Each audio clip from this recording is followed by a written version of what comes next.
All right, well, welcome everyone to another episode of the Bull Take Scouting Podcast, and we are joined today by our special guest, current Liberty offensive lineman and 2024 NFL Draft prospect Xavier Gadlin. How you doing today, man? I'm great, man. I'm doing good. It's good to be here. Awesome. We're glad to have you on. The first question that we like to ask every prospect that we have on is, when did you start playing football and what made you fall in love with the game? I started playing football when I was probably 5, playing flag. Moved on to tackle football pretty quickly when I was in Waco. The league that I was playing in, like, you couldn't play with your age group if you weighed a certain weight, like above them. So I was always playing with older kids because I was always bigger than all the kids my own age. But so that's when I started playing. I don't know when I fell in love with it, but it was probably sometime around middle school whenever things started to matter a little bit more. You get in the district and you start to win district championships, and football starts to get a little bit more important because it's like, oh, we're competing for something now. And then you move into high school, and not only is it district championship, it's now going state playoffs and things like that. So it's probably around that time where I really started to fall in love with the game and understand what it could do for me. And do you have a favorite memory from your football career so far, whether that's high school, college, maybe even youth football? Yeah, I've got a bunch. It would depend on what era you really want to hear about, to be honest. Why don't you give us one from each? Let's see. Favorite moment for youth football is scoring my first touchdown when I was probably like 12. It was a defensive touchdown, which is kind of wild when you think about it because I've been an offensive guy for most of my entire life. Middle school, we won a district championship. That was really fun. When I was in high school, we broke kind of what we called a school curse, which was not getting past the second round for like years. And we got to the third round my senior year, which is really, really fun. Playing at the Myrtle Beach Bowl in Tulsa. It's probably one of my most fun moments when I was there. And then when I got here, beating BYU and Arkansas in like back-to-back playing weeks was top tier so far. Only to be, taken over by hopefully a conference championship this year. Like the sound of that. I like the sound of that. Real solid answers, man. So let's retrace your journey to Liberty a little bit. So you transferred to Liberty after playing at Tulsa. Why did you initially choose Tulsa over a handful of other schools that you had offers to? Yeah. So when I was coming out of high school, I was getting recruited mostly mid-major. Had one Power 5 offer to go to Virginia. That came closer to signing day, more like when I was in the middle of my senior year. But for me, Tulsa was like a really good fit. It was close to home. They were really competitive, and they had a really good program up to that point. And I felt really good about Coach Blesh and Coach Montgomery, the coaches that recruited me over there. Academically, it was small class sizes, not the biggest school, had my major I wanted to study, and I really just felt like that was the best fit for me at the time. So, So that was really the main thing that took me to Tulsa.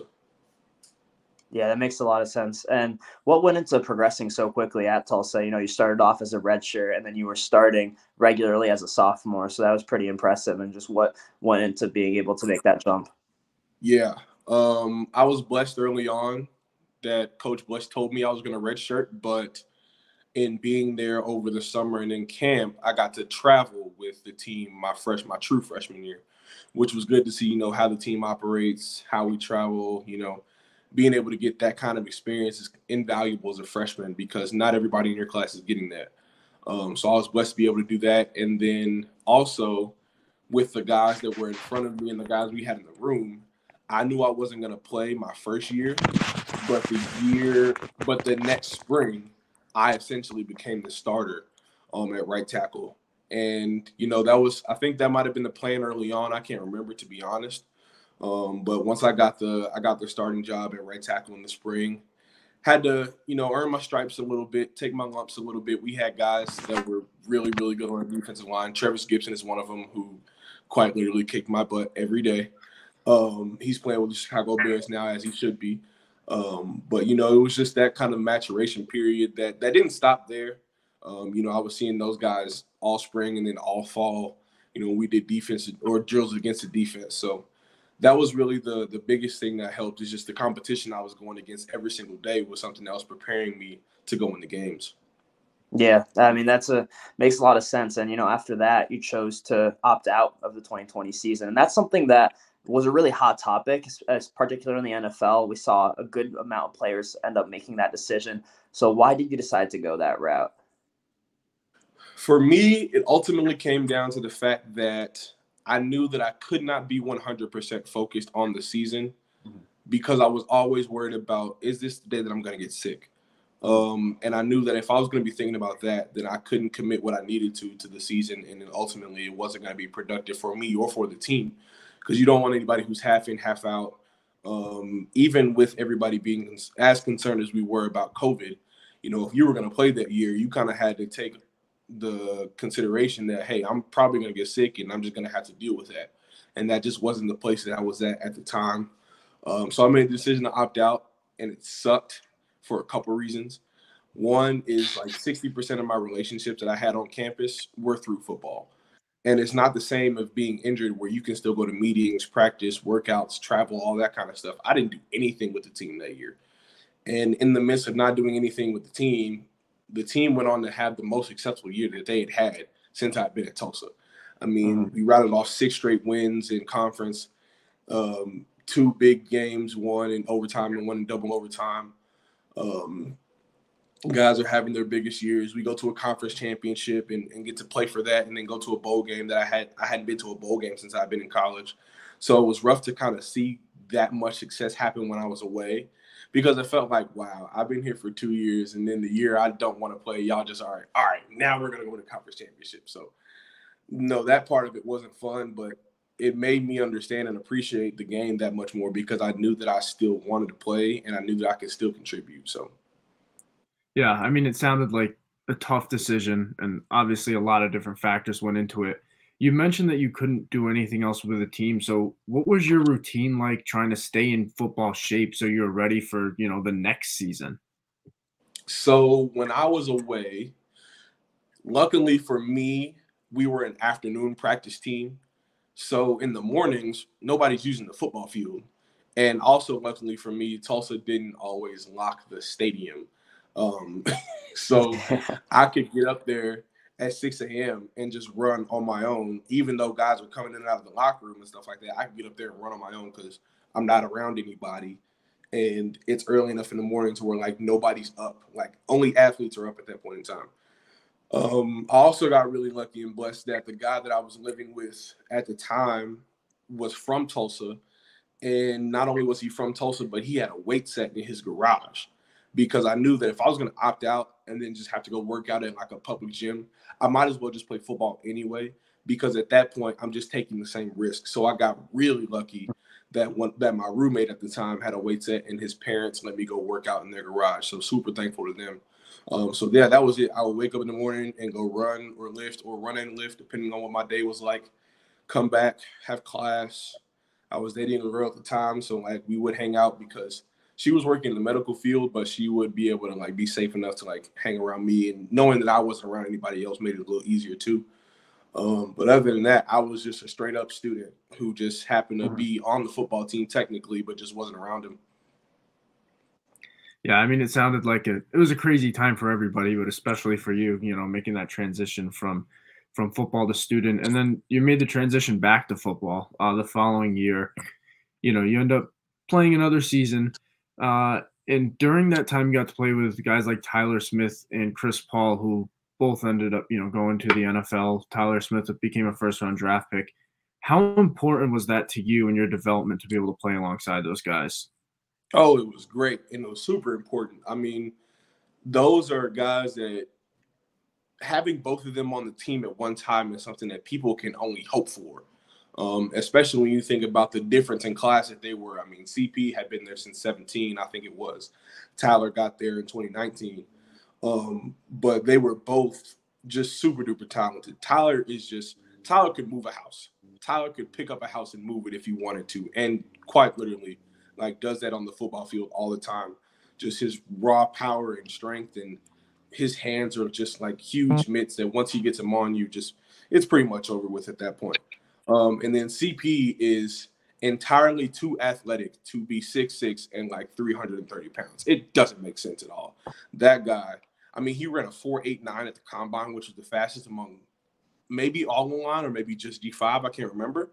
But still, running a 4.89 at that size just doesn't make sense. And you know, I credit those guys for setting the example of what it meant to be a really, really good college player, but also be a really, really good professional player. I mean, Tyler came in immediately and had a really big impact on the Cowboys team that made it to the playoffs.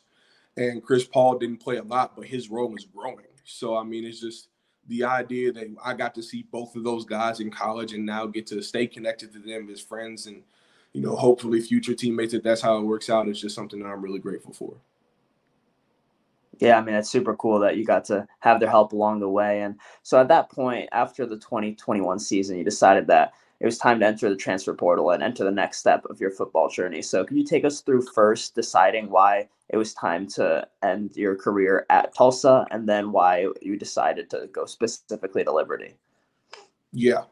So my freshman year at Tulsa, the university rolled out a program called True Commitment.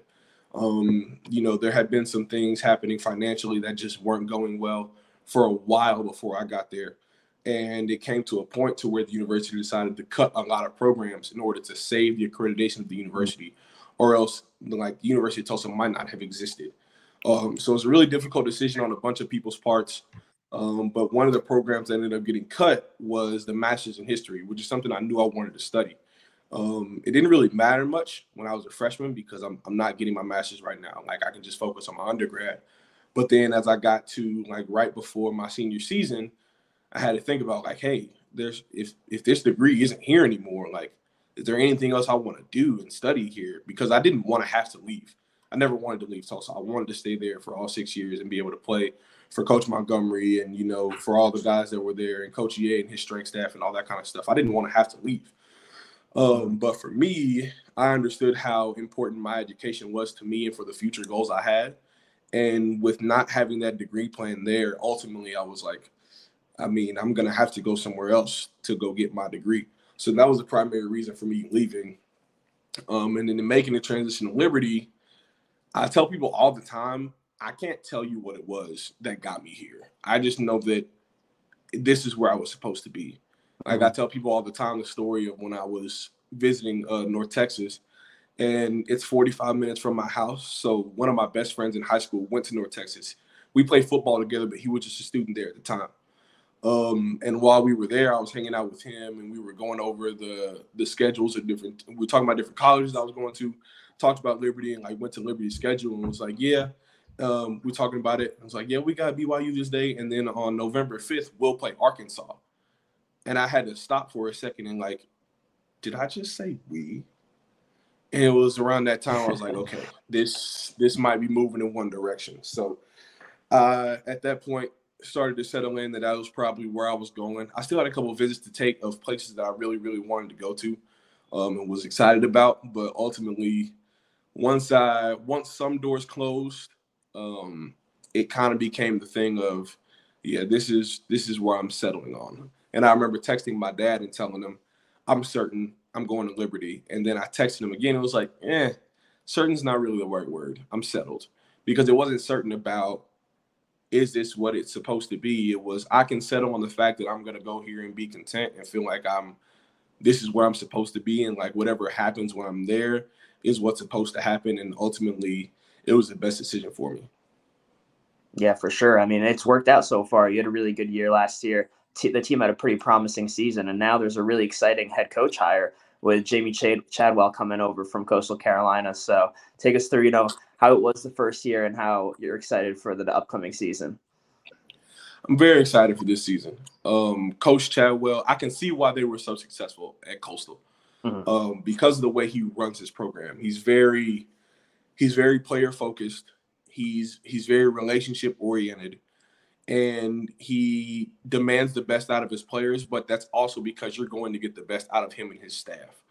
I tell people all the time that I haven't seen a staff that loves to be around each other this much.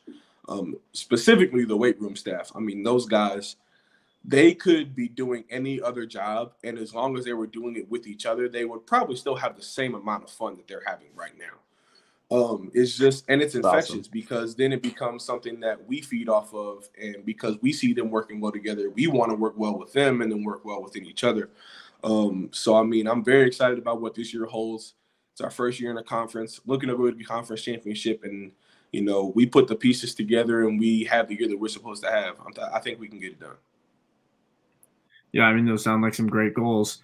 Now I want to just kind of dive into your tape a little bit. What, in your opinion, are your biggest strengths on the football field? I think my biggest strength is my ability to play multiple positions. It's something I've been blessed to do since I was in high school. I can remember being in high school and playing like everything but center in a game, which doesn't always happen. And then, getting to college and being blessed with coaches who were really big on cross training. My last 2 years there, my first 2 years at Tulsa, I played primarily right tackle, filled in at some left whenever we needed some help or things like that, but it was primarily right. And then my last 2 years there, I was playing guard and center. I mean, you having Chris Paul and Tyler Smith at the two tackle spots kind of allows you to do that. But I was playing some guard and center, and it really helped me a lot to just widen the range of positions that I could play. And by the time I left Tulsa, I had played everything except for left tackle in a game with actual game reps, live game reps. And then coming to Liberty and, having that same kind of mindset, I knew that it wasn't necessarily about where I was going to play. It was more of like, I will play wherever was best for the team. I'll figure that out and we'll get to it. So I got blessed to play right tackle, started right tackle, and then moved to left guard in pretty much every game we played in. Had a game where I played left tackle primarily. I started at left tackle because we had a left tackle go down.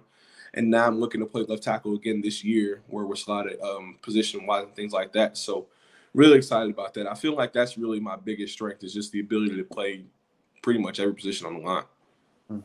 Yeah, I mean, versatility is something that any team looks for, and it will definitely benefit you as you look to move on to the next level next year. But all great players know that there's always some things to work on. So what are some things that you're looking to work on this off season and going into next season? Off me, dog. I'm sorry, I had a fly on my arm and I did not like it. I think the biggest thing for me this season, looking at all the goals I have and all the things in front of me, I have to be a more dominant player than I have been. And that's kind of the mark of a really, really good offensive lineman.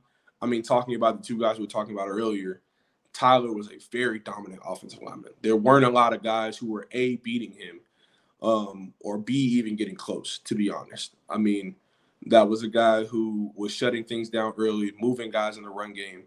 And I feel like for me, that's where my next step lies primarily. Because now that I know I can play all five positions, it's now how good can you play those five positions? How much better can you be than the guys that you're going against? So for me, I feel like that's my biggest thing is just getting to the point to where I am a dominant offensive lineman. And then at that point, a lot of things will, how do I say this? At that point, the film starts to speak more for itself than it already has. Yeah, that makes a lot of sense. And, as you're working to improve and become more dominant ahead of your final season of college play, there is also around the corner potentially entering the NFL draft process. And we know that your name has gained a lot of steam in NFL draft circles because Senior Bowl director Jim Nagy has pointed out that you're in the conversation to be the most talented group of 5 offensive linemen, which is really high praise. So how much would you say that the NFL is on your mind right now? NFL is very present on my mind. It's something that as I've gone throughout the summer, the idea that I could actually play in the NFL has become much, much, much more tangible. And for a while, I didn't think that was the case. I mean, to be honest, at the end of the season, I didn't think I could like be drafted, to be honest with you. And more so because I'm my own worst critic, and I understand that like the things that I don't do well like are difficult. Not that are difficult, but like, teams are looking to ding you on anything, when going throughout the draft process. So for me, I didn't think I was going to be drafted. So when seeing, different grades and, getting attention from people like Jim Nagy, not that it's bolstered me too much, because I try to remain as humble as possible, understanding that I still have an entire season to play. And things can go, knock on wood, they don't, but things can go completely left. So I think for me, the biggest thing is just it's become much more tangible in going throughout the summer, and now, not that I'm playing for that, but it's definitely something that if I handle business the way I should this year, it becomes even more of a reality. Yeah, no, that makes a lot of sense. And, as you seek to make that a reality, are there a couple players in the NFL that you kind of model your game after? I don't know, to be honest. Yeah. I'm a O-line play all across the board. Mm-hmm. But when in saying that I'm a fan of O-line play, it's like I just like watching offensive lines play with each other and play well together. Mm-hmm. I think because that's just what the crux of the unit is. It's just the ability to take 5 guys, put them on the same page, and then go out and execute a play. I mean, we're half of the offense. So if one of us is wrong, then like it's hard for anybody to be on the same page. And I think for me, not necessarily studying or modeling my game after one specific person, but just understanding how offensive lines works together as a unit. And I've just really become a big fan of that. What is your favorite part about playing offensive line? 2 things. One, it's just the simple fact of moving somebody from one place to another when they're doing everything in their power to like not have that happen. And those blocks are really fun whenever the running back or somebody runs right by you, because I've had a couple of those plays where you move a guy from one place to another, running back runs right by you, and you're like, yeah, that was kind of me. But the other part is when defenses are throwing everything they can at you and nothing works for them. Like when offensive lines are really, really good, not only are they in good chemistry with each other, but it becomes something where it doesn't matter what blitz shows up. We're going to pick it up and we're going to throw this ball to whoever we want to throw this ball to. And we're going to run the ball, and you can run a blitz to wherever we're running it to. But we see safeties rolling down and linebackers moving all over the place. We're going to call it out. We're going to pick it up, and then we're just going to go get 10 yards and move on. I think that's the really the most exciting part about football for me, is just getting into such a rhythm where anything you call works and anything they call doesn't work. Mm-hmm. Yeah, and that's a really good answer, and it's usually what we get from offensive linemen. Now, we've talked a lot about you as a player. Is there anything that you want to tell our audience, be it NFL teams or fans, about you as a person? I do so much stuff outside of football. It's crazy. When I was in high school, I was in band and STUCO, which is like student council, student government. For the last 3 years, I've been participating in theater, which has been really, really fun. I'm a music head. People ask me all the time, what's my favorite kind of music? I tell them I really couldn't tell you. But what I have started saying more often is that I could probably walk into a room, see who's in there, and then make a playlist for that room that everybody would like. Yeah. I can cook well, I might add. Yeah, that's probably it. Why is it so important to you to cultivate all those interests, and then also on top of that, try really hard in the classroom on the football field? Cultivating those interests was always important to me. More so because I had the opportunity to do it whenever I was in middle school and then in high school. And then as I got into college and started to understand the identity crisis that athletes can go through, while in their career, and especially at the end of their career, it became even more important for me to cultivate interests outside of sports, because they always say that the ball goes flat for everybody, and it's how you maneuver out of sports that can determine the rest of your life. And for me, it's always been important to have an identity outside of sports, because when people don't, when the sport is taken away from you, you know, it becomes really hard to do anything else. Not as hard as when, like, you know, all right, I got to step away, you know, I'm not going to the next level, or maybe you are at the next level. And it's like, all right, it's time to retire, put it down. But like when guys get injured or guys get cut or get waived and don't get picked up, and then it's like you put so much into this, which, not to say that that's a bad thing. Chase your dreams as passionately as you can, but don't do it to such a detriment to everything else around you, because then when the game is taken away from you, it's hard to maneuver and pivot out of that, because you have so much more life ahead of you. Even guys who get to the NFL, the average NFL career is 3 years. And even if you take a guy like me who's been in college for 6 years, 3 years after, like, I'm going to be 24 in September. 3 years after that's 27. I have so much more life ahead of me to live. And if the only thing I've ever put anything into is football, like in playing football, it's hard to find something else to do outside of that. So for me, it's always just been important to have identity out of that. Yeah, and a part of your identity is your education. Like you mentioned, you've been in school for 6 years. You mentioned earlier, you know, you wanted that master's in history, and that was part of the reason why you made the transition to Liberty. Why don't you talk to us a little bit about that and why the master's in history was so important to you? So I've been blessed to know what I've wanted to do since I was in 8th grade, which is teaching coach. That's my calling. That's where I know God is leading me to after I finish college. And actually, that was the crux of the reason that I left, which is what we talked about. But also, it was just the idea of understanding that God will take care of what happens at the end of my career and like further into my coaching career, because I've always wanted to be an athletic director of a school district, and was debating if I was going to stay at Tulsa to get like a business administration or sports administration degree, or just go get this history master's, which is what I really wanted to do. And I can remember, you know, just being at church one day or watching church at home when we were still at home, and just understanding, like, I think God is telling me, like, he would take care of that, and just go do what he was telling me to do now.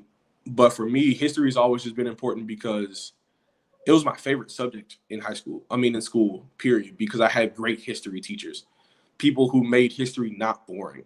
A lot of people always say history is boring, and my first response is like, you probably had bad history teachers. Yeah. Because for me, history is super exciting. It's fun to learn about things that people used to do and how they affect us now.